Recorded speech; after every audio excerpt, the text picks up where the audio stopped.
Good afternoon, everyone. Thank you so much for joining us. I apologize for the delay in getting started this afternoon. On behalf of the U.S. mission to the United Nations, it's my pleasure to welcome you to the UN and the Kozak Chamber. A few weeks ago, Cuban President Miguel Díaz-Canel came here to the United Nations and painted a rosy picture of his country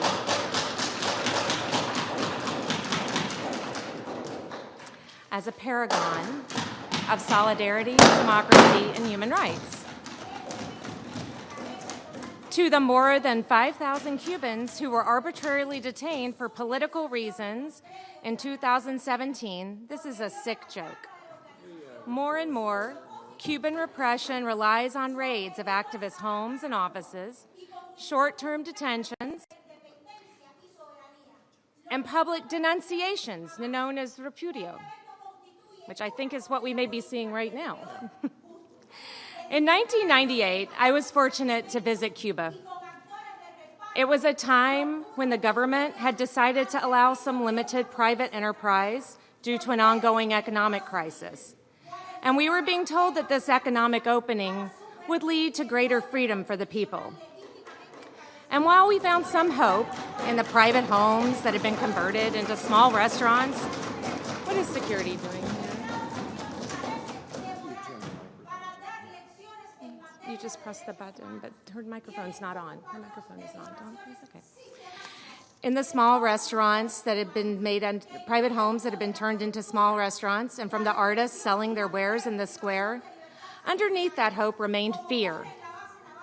The artist who would not mention Fidel Castro by name, the mother of a disappeared young man who despaired of ever finding out what happened to her son, the doctor who looked nervously at government minders, like my friends here in the room, when we asked him questions. I returned to the United States convinced that the Cuban government remained implacably committed to dictatorship and repression. Today, 20 years after my visit, the situation remains dire, especially for those who disagree with this regime, as we can see. Most of the dissidents and human rights activists I met are either dead or killed by the regime, or have spent most of the past 20 years in jail. Reputable NGOs report that more than 100 Cubans currently languish in jails or under house arrest as political prisoners. The Cuban government has arrested, tried, convicted, and sentenced them on arbitrary fabricated charges such as contempt of Cuban authorities or pre-criminal social dangerousness. Bogus legal constructs meant to deny human beings of their most basic rights to free thought, association, and expression. In one particularly ludicrous case, the Cuban authorities charged independent journalist Joanes de Jesus Guerra Garcia with illegally slaughtering livestock, thus proving that despite its avowed atheism, the Cuban Communist Party still considers itself the ultimate sacred cow. As we sit here today, can you please remove them from the room? I'm going to pause while security removes the disruptive elements from the room.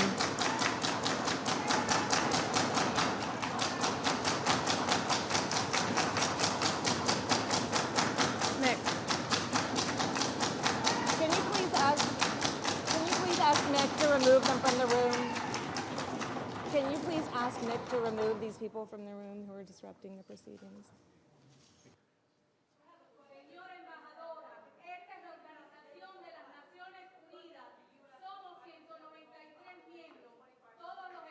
In one particularly ludicrous case, the Cuban authorities charged independent journalist Joanes de Jesus Guerra Garcia with illegally slaughtering livestock after he ran several press accounts critical of local authorities, thus proving that despite its avowed atheism, the Cuban Communist Party still considers itself the ultimate sacred cow.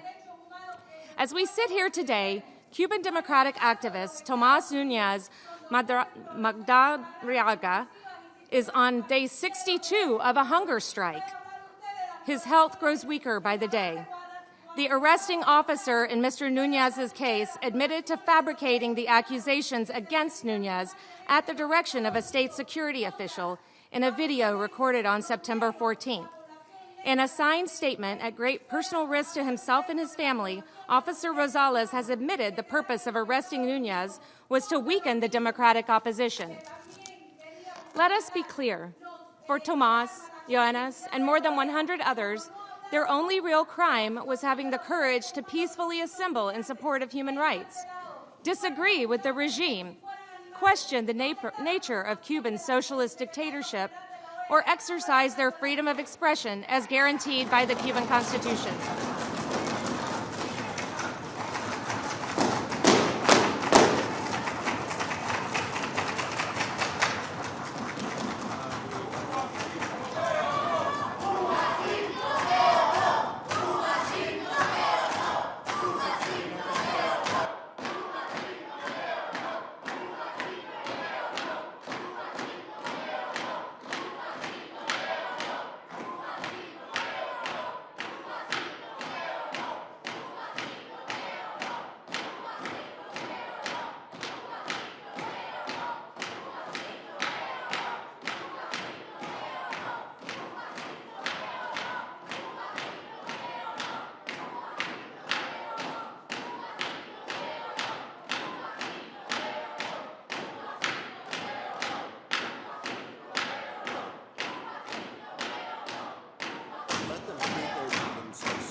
Cuba's political prisoners are a clear and unambiguous sign of the repressive nature of the regime.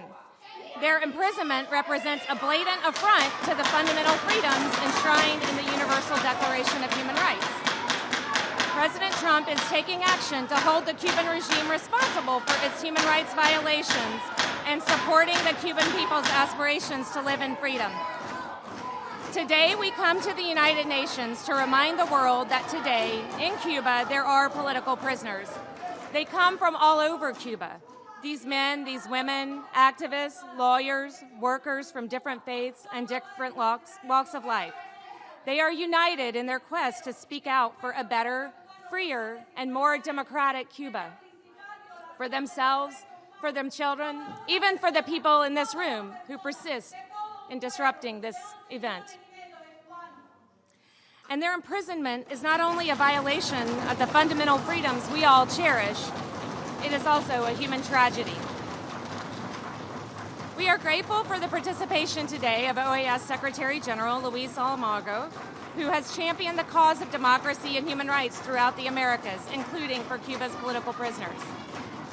We welcome Carlos Quezada, a civil society activist whose organization works side by side with activists in Cuba and other Latin American nations to enhance their ability to promote and protect the human rights of marginalized and vulnerable people. We are especially honored to have with us today Alejandro González Raga, a Cuban journalist and former political prisoner, who will tell us his firsthand experience of the horrors of the Cuban prison system. And we will hear from Miriam Currie, whose brother Eduardo is currently serving a 3-year sentence in a Cuban jail. Eduardo is a leader in the Christian liberation movement, which criticized Fidel Castro in November 2016. Several days later, he was arrested. The witnesses at the scene say authorities beat him during his arrest. It was Currie who was sentenced to assault. The Presas Para Que, or Jailed For What campaign seeks to draw attention to the cases of specific political prisoners. We urge our partners to join us in standing with the Cuban people and calling on the government of Cuba to respect their fundamental rights and release all political prisoners. Thank you for coming. I'm now pleased to turn things over to my colleague, Mike Kozak, to moderate our panel. Thank you, Ambassador Currie. I think we're getting a good demonstration of the respect for freedom of expression that exists in Cuba.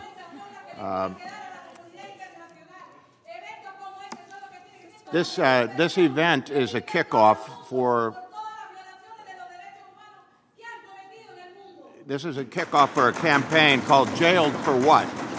And our aim is to spotlight the people who are in prison in Cuba for doing nothing more than what we're trying to do today, which is speaking calmly and peacefully. I would like to recognize a couple of people in the room before we turn it over to the Secretary General. You can hear? Yeah, put earphones on and you can hear. If the audience who would like to hear what's going on up here would put their earphones on, you'll be better able to hear over all this foolishness.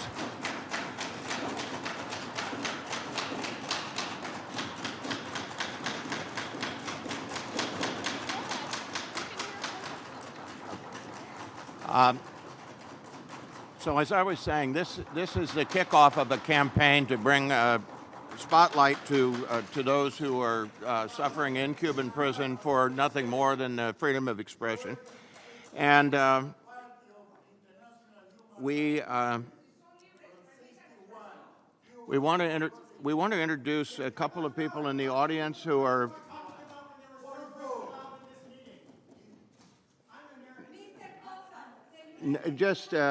Let's just continue. I would like to recognize our ambassador to the Organization of American States, Carlos Trujillo, who is here today, the Chief of Staff of Secretary General Armando. Gonzalo Conque is here today. And I think with that, let's get on with with further part of our proceedings.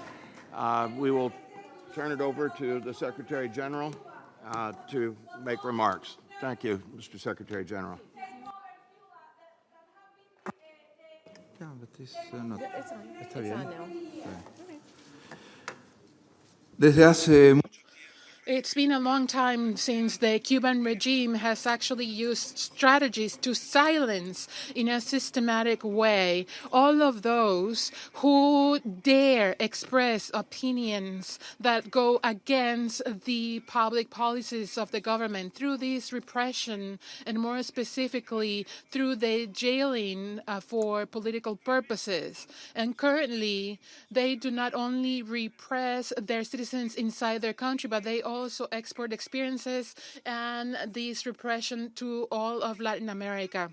The regime has promoted things that define aspects such as the resistance, attacks, public disorders, and they say that they present a danger to society, and their objective is to be able to use this under any circumstances to silence those who dare critique anything that is happening in the government, and they jail all the political prisoners. The majority of the charges that are filed against activists and all the sentences of political prisoners are taking place under this legislation, which is reprehensible and that is tailored to what they are seeking. There are other laws that respond to this persecution that they could also apply without any other legal charges. For example, people could be detained up to 7 days without having to appear before a judge or before having the right to an attorney. These short-term arrests are defined so that they limit the activities of all the dissidents and opposing parties in order to silence them. The Inter-American Commission of Human Rights with the OAS, and in the most recent sessions that took place in Boulder, Colorado, and only about 2 weeks ago, we listened to direct testimonies about the serious situation that the political prisoners are suffering, those who are jailed in Cuba, specifically right now. Miriam Cardet Concepcion, Eduardo Cardet Concepcion's sister, who coordinated the Christian Liberation Movement, spoke by video about all their attempts to free her brother. Her brother was beaten up very aggressively by security agents, and he is currently a political prisoner since November 30th, 2016, for having critiqued Fidel Castro on the radio after his death. The Cuban authorities did not allow media to participate in the Boulder hearings. They prevented her from boarding a plane from Havana, and that was an additional strategy to prevent all the Cuban activists to seek their protection of their human rights.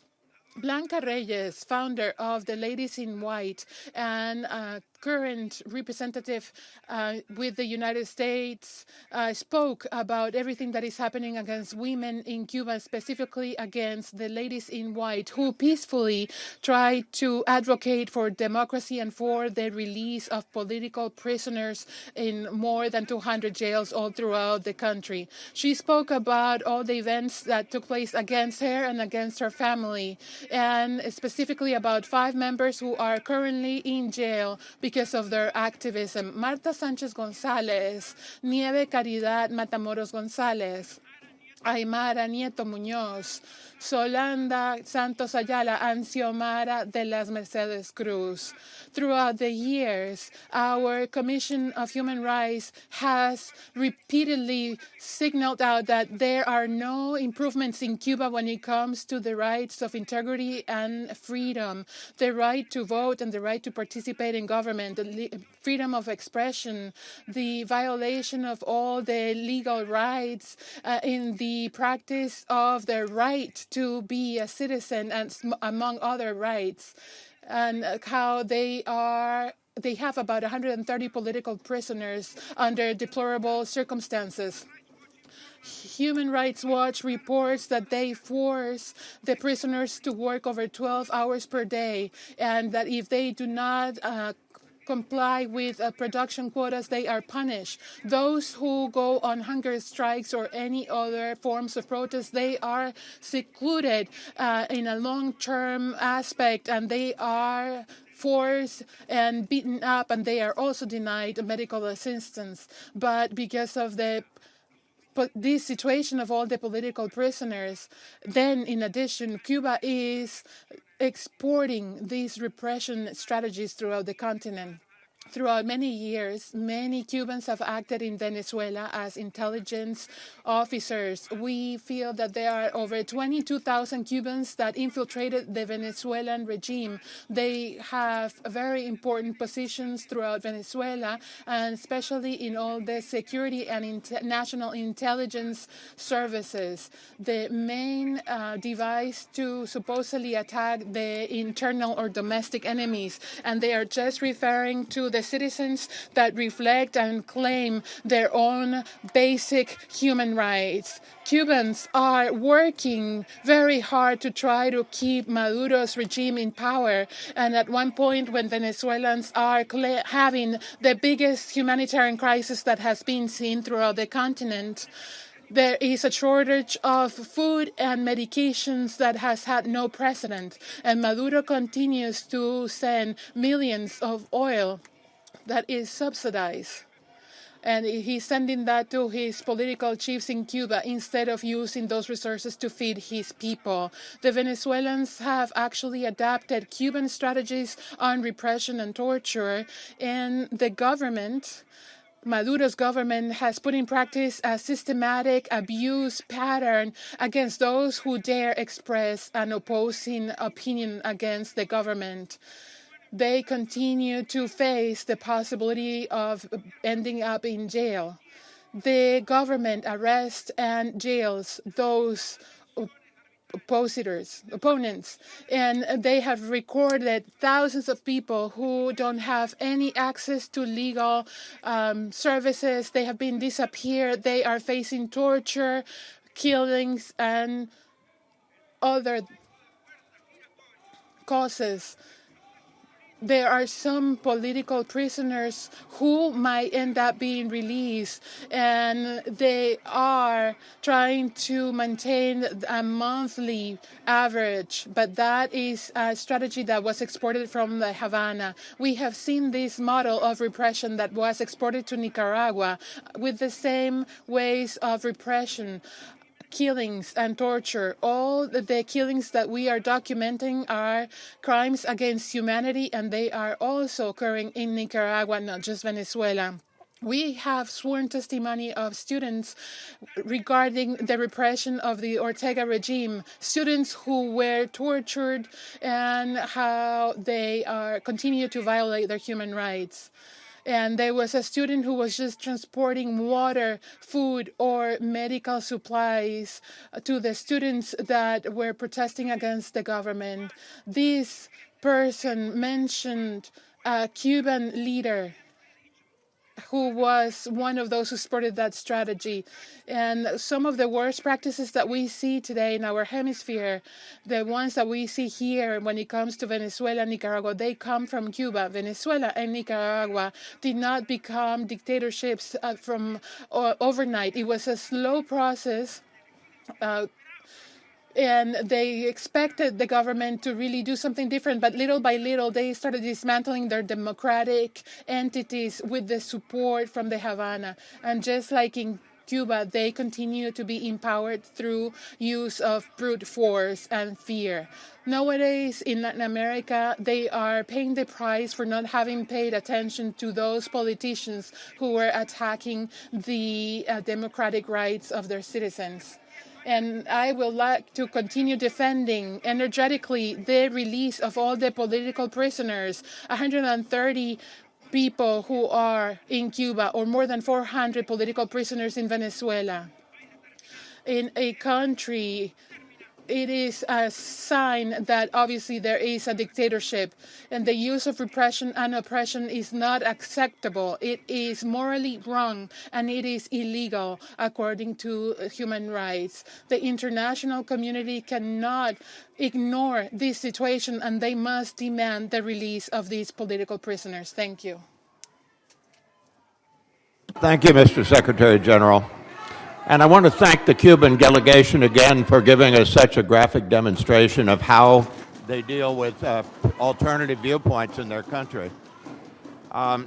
With that, I would like to turn the floor over to another old friend, Carlos Quesada, who is the executive director and founder of the civil society organization Institute for Equality, Race, and Human Rights. Carlos is trained as a journalist and a lawyer, and has practiced before the OAS and other inter-American bodies. He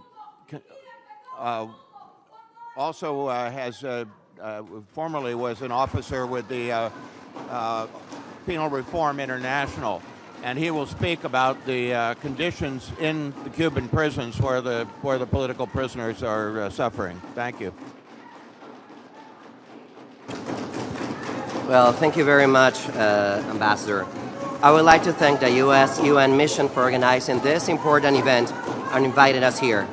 Race and Equality has been working on a report for a year on the situation of administration of justice in Cuba, and I would like to share some of the findings. The Cuban government uses various aspects of its domestic law to criminalize or harass human rights defenders, independent journalists, and any other person who expresses opinions against the government. This is possible in part because the provisions of criminal and criminal procedure laws are very vague and not well defined, resulting in authorities having wide discretion to use these laws to silence activists. In other cases, authorities exaggerate or invent evidence to ensure a conviction. As of September 2018, we have documented 139 cases of political prisoners in Cuba. Of those, 15 are women. Many of these political prisoners are subjected to difficult conditions in prison, both physical and emotional.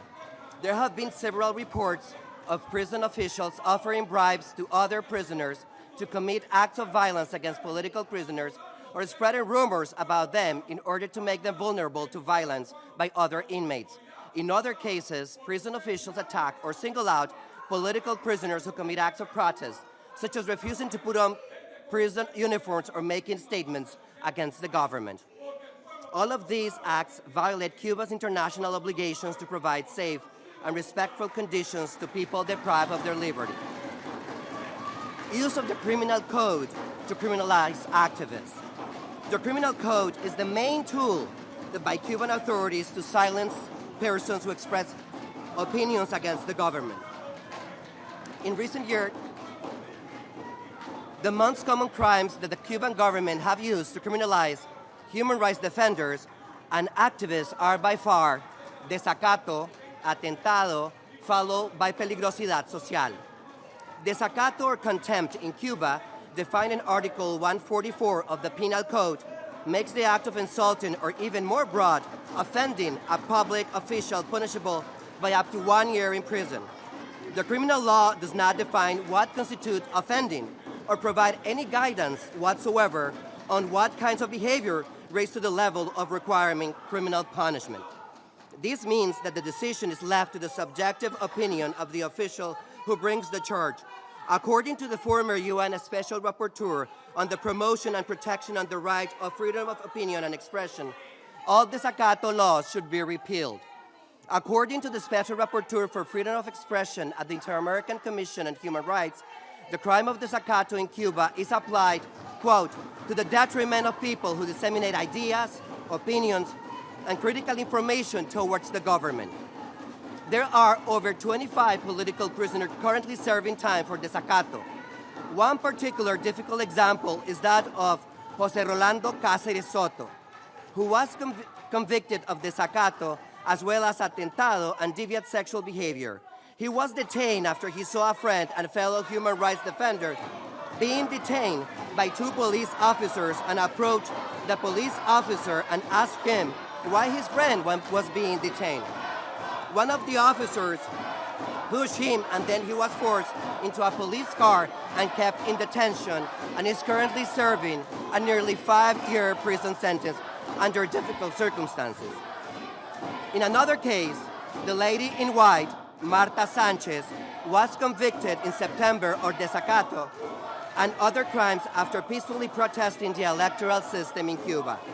She is currently serving a 4-year, 6-month sentence. She was detained for 7 months before she was tried and convicted. Marta Sanchez was targeted because of her active role as a member of the Ladies in White. Atentado. The crime used the most to target activists is atentado, or assault of authority, defined in Article 142 of the Penal Code. Under the Penal Code, atentado occurs when a person employs violence or intimidation against an authority, a public officer, or their agents or assistants to impede the performance and act inherent to their functions or to demand them their performance. Again, none of these terms are defined. Atentado is a catch-all crime used to criminalize activists.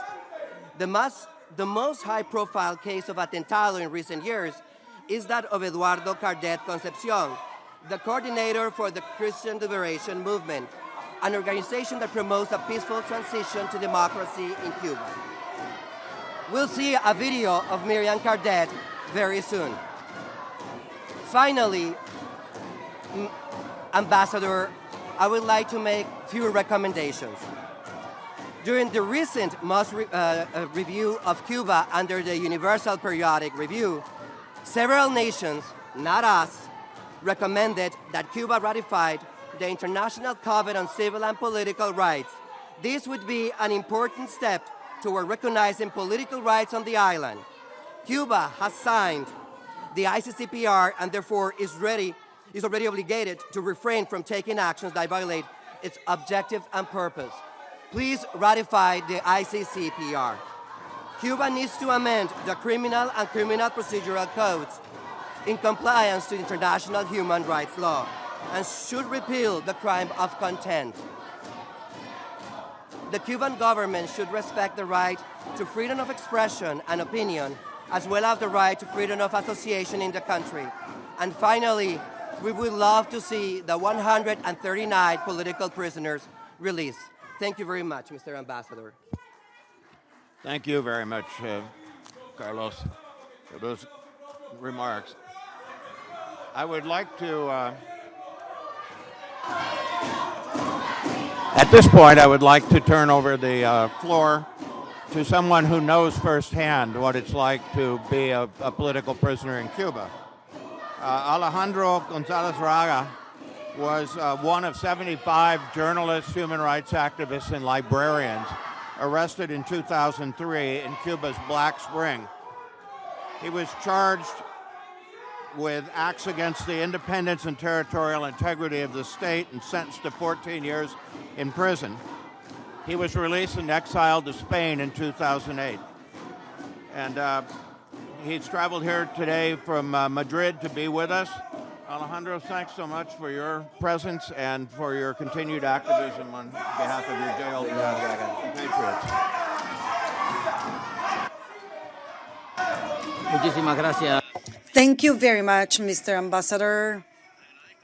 I am very grateful for this opportunity that implies great responsibility because it is impossible for my testimony to really delve in depth with all the sacrifice and the hope of all the women and men who were and are still in Cuban jails for political reasons.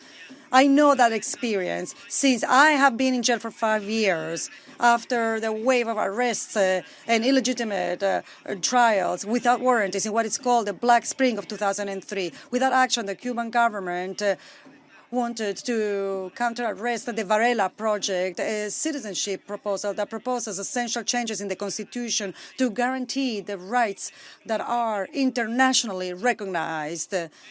I must point out that the new constitution drafted by the Cuban government still ignores these rights. On that occasion, the managers of the Varela Project gave more than 1,000 signatures in support of the National Assembly in Cuba on May 10 of 2002, resorting to a gap of the Constitution that allowed the registered electors to propose laws. Not only with the signatures were more than what was demanded, but also it was a claim for the freedom of expression of changes in the electoral law that admitted policies of reconciliation amongst Cubans that were unstoppable amongst the people. The response of the Cuban government is well known, and even though the regime is always trying to hide its repressive side, 75 activists were released on that black screen with convictions between 6 and 25 years of imprisonment because of daring of doing that and for being journalists.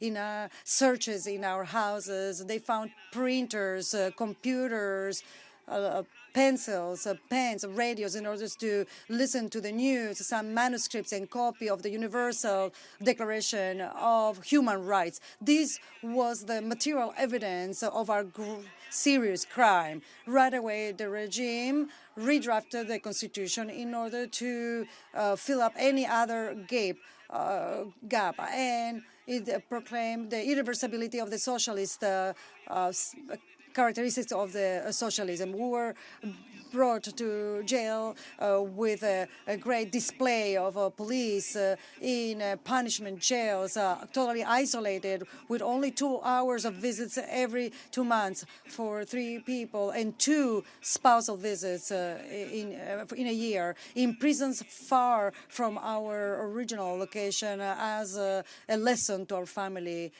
Being these very traumatic experiences when they were the result of injustice, when the jailer, the totalitarian government keeps you in jail in total vulnerability with the obligation of living with other defendants accused of other different crimes. And the message is that you are a despicable person and don't deserve respect. Everything becomes a challenge, and life is an unbearable, extreme situation. With this vindication against political prisons like Mario Chavez de Armas, which is a summary of the regime. Chavez de Armas served 30 years in jail since 1960 to 1991. 7 years without family visits for rejecting of wearing a normal uniform inmate, and he couldn't be there for the death of his parents. He spent in jail more years than Nelson Mandela, but his cause did not receive the same treatment. Or Eusebio Penalder Mendoza Masurra, 28 years in jail for going against the government. Hugo Mator Benitez and Ángel de Fana Serrano, 20 years for refusing to participate in the process. And other cases such as René Hernandez and Reynold González. It's impossible to explain and mention here the names of all of them. Some are forgotten because they wanted to really claim the Universal Declaration of Human Rights, which makes it essential to be protected in a state of law so that the man doesn't have to turn to rebellion against tyranny and oppression.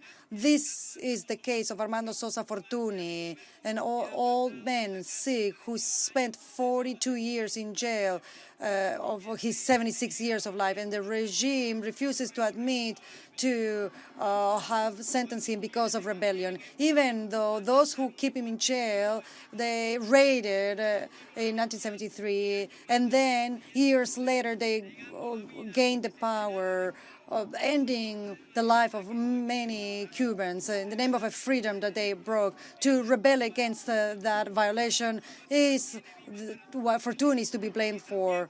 And their jailers, who were also their judges, is the proof that of all the incentives of all of his life. But to set free Armando and all of his friends that have been in jail for 24 years is not a political issue or legal. It's a humanity subject. The Observatory of Human Rights has 79 people for political reasons in the many Cuban jails. They belong to many active opponent organizations and to any observer, even though the fictitious causes imposed by the government based on false evidence are in jail because of their political activism. One of the main evidence of the Cuban regimes against opponents and defenders of human rights is investigator Ariel Luis Urquiola. This detention has been declared arbitrary by the task group of the United Nations. This is a chapter that, without which you will not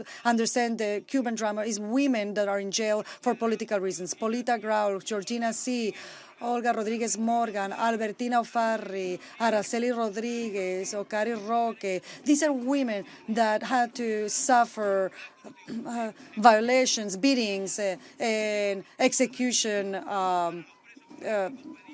faked, and we demand solidarity. But this is not enough. We need to recognize a commitment with the government Cuban when it comes to human rights that admit access of international organizations to the country and the prison institutions without reservations, and to abolish from the Constitution those aspects that admit to include discrepancy without any warranty or the rule of law, like it has happened with women in white, Neves Caridad, Matamoros González, Aymara Nietos Muñoz, Marta Sánchez González, Yolanda González, Adana Xiomara, de las Mercedes Cruz Miranda, Micaela Rogilbert, Dachardile Sol. For them, we demand freedom.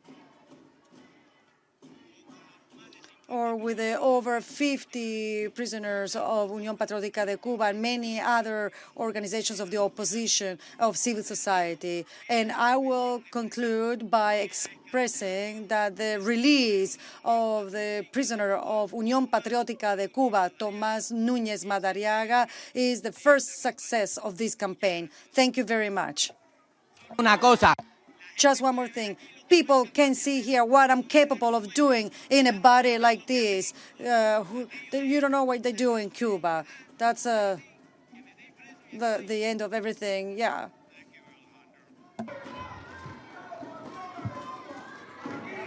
And we now will hear from our last panelist, but her name is Miriam Carde Concepcion. We will be listening to her via video. She is the sister of Eduardo Carde Concepcion, who is serving a 3-year sentence for libel and defamation of the institution's organization, Heroes and Martyrs of the Revolution, because of a comment he made criticizing former President Castro. Miriam was going to be with us today physically, but the Cuban government blocked her from traveling. So with that, we would like to proceed with the video, and we will hear from our final panelists in that sense.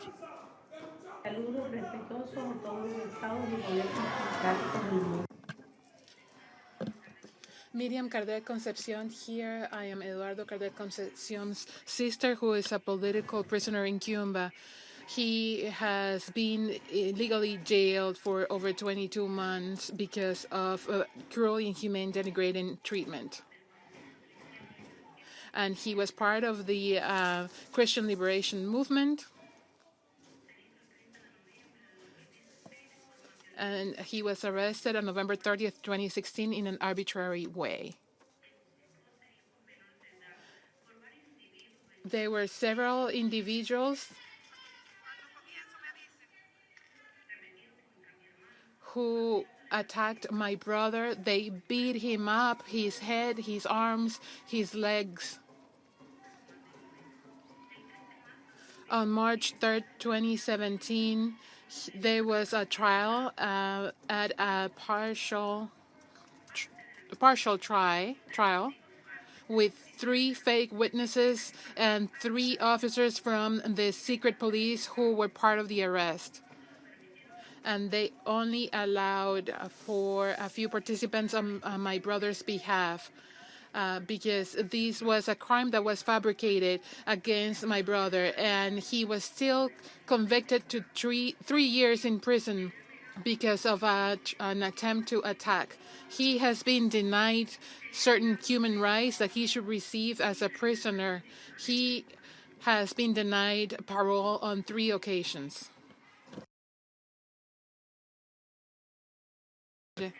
He was beaten up and he received certain injuries starting April 28th all the way to September. He's been for about 4.5 months where he hasn't been able to receive any social visits and where he has lost the right to any communications whatsoever. He hasn't been able to receive any food provisions or even personal hygiene provisions. Thanks to the bishop from Holguín, we were able to see him in an extra-official visit in September. He had a biopsy where the results were communicated to the family, but only 3 months later. The prison authorities have actually classified him as a political prisoner, and they act against him, and the secret police also supports them. Our family is suffering, and we are trying to defend our truth, our motive, and our blood. They have threatened him, they have threatened us, and they have tried to silence us. They continue to try to silence us, and they try to pretty much give us indifferent, illegal, unjustified, and counterproductive responses to my brother's truth, life, health, and freedom. Eduardo is a decent person. He is very talented. He appreciates peace and freedom, and he is a prisoner in an unjust way right now. They are violating his individual rights. He is suffering the consequences of a totalitarian regime. Our family attests to everything that is happening to him, and because of the work that he did through the Christian liberation movement and how they are keeping them as prisoners of conscience.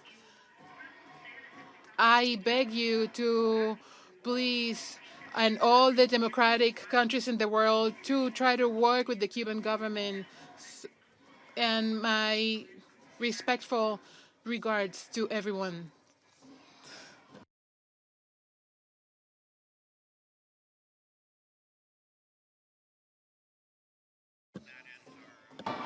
Panelist presentations. And we wanted to provide a few minutes for questions from the floor, but I'm beginning to think that may not be the easiest thing to do, given our activities in the room. Let me just say that the presentations of all of our panelists today will be available online. We will be posting them on the State Department and US-UN websites. And again, you can imagine what it's like in Cuba. If this is the way the government of Cuba behaves in the chambers of the United Nations with security present and so on, can you imagine what it would be like to be an individual Cuban citizen trying to speak their mind with this kind of attitude towards them? So I want to thank you all for coming today. And our friends here can't seem to stop long enough to say goodbye.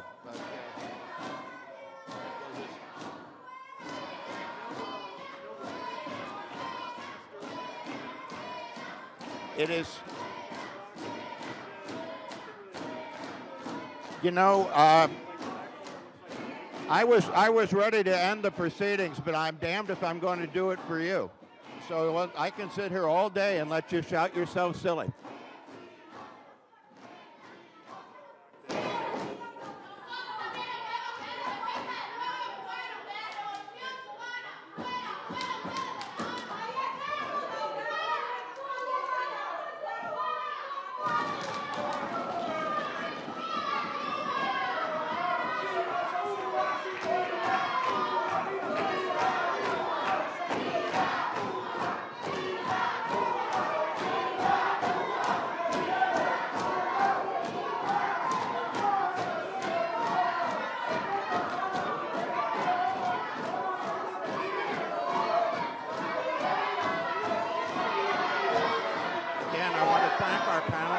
I want to thank our guests for coming. And I once again want to thank the Cuban delegation for demonstrating exactly what we were talking about. They've given you a better a demonstration of their respect for freedom of expression than anything we could have said.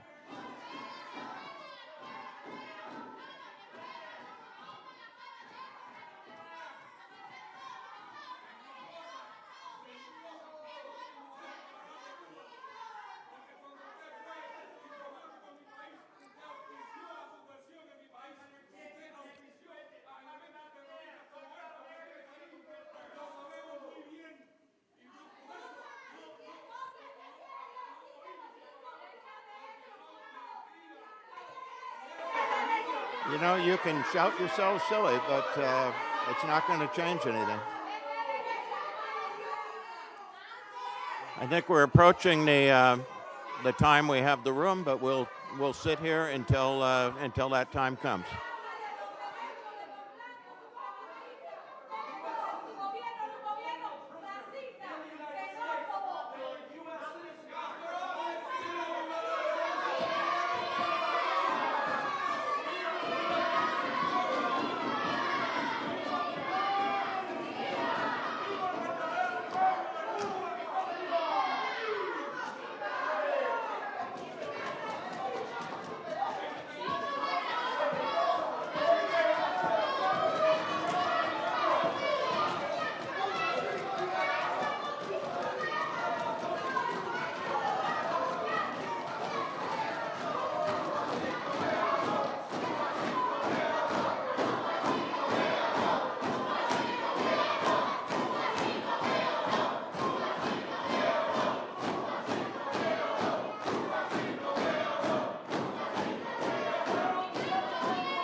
Okay, we're now reaching the time when we will have to vacate the room because we had it for the hour.